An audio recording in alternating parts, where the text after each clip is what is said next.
Good morning and a happy Sunday fun day. It is May 9th, and as you can see by the chart, Dogecoin had quite the dump last night.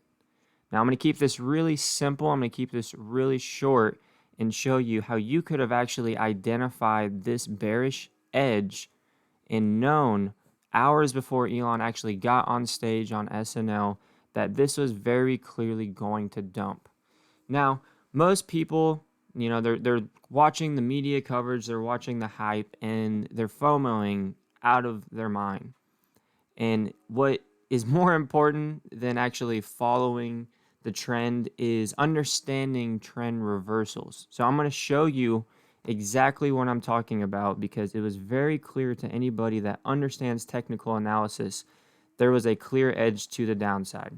Now, despite what most people believe that it would pump to $1, if you were to actually play this bullish pennant here and actually play this hidden bullish divergence on your MACD, because the entire price range with copied and pasted at the point of the breakout, it actually was 60 cents. So it was not $1 that most people are targeting. The target price was actually 60 cents. However, that's not what we're wanting to talk about here. How could we have identified this massive red candle? And it's really simple. It has to come down with bearish divergence on your MACD and bearish divergence on your RSI.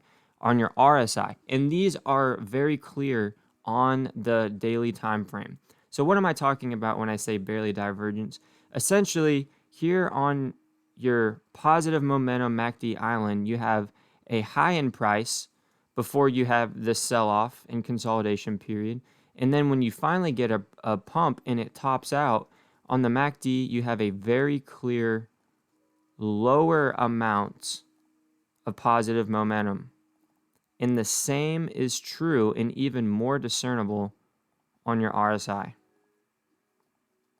And why that's important is because anytime you have a high in price, a higher high in price, but lower amounts of positive momentum, that is indicating next move is down. And that's exactly what happened. Now, buy the hype, sell the news. That happens all the time in markets. It's not foreign to the crypto markets either. So you should have just known better that anytime something gets shilled this hard, it gets hyped this insanely, it spells bad news for the average investor. And you want to be ahead of the curve. And you want to be able to identify these things. You didn't have a lot of positive indicators saying to you, we're going to continue pumping here. You had maybe a trend line, no touches, just a top right here. Once you broke that, you didn't hold support at 60 cents. You tried to hold support at 45 cents, couldn't do it. And don't be fooled. This is, Doge has a lot of room to the downside. There is a ton of room to fall. On the weekly time frame, it is insanely overbought still. So that's why you want to learn to identify these divergences so you don't get you don't get stuck holding someone else's bag.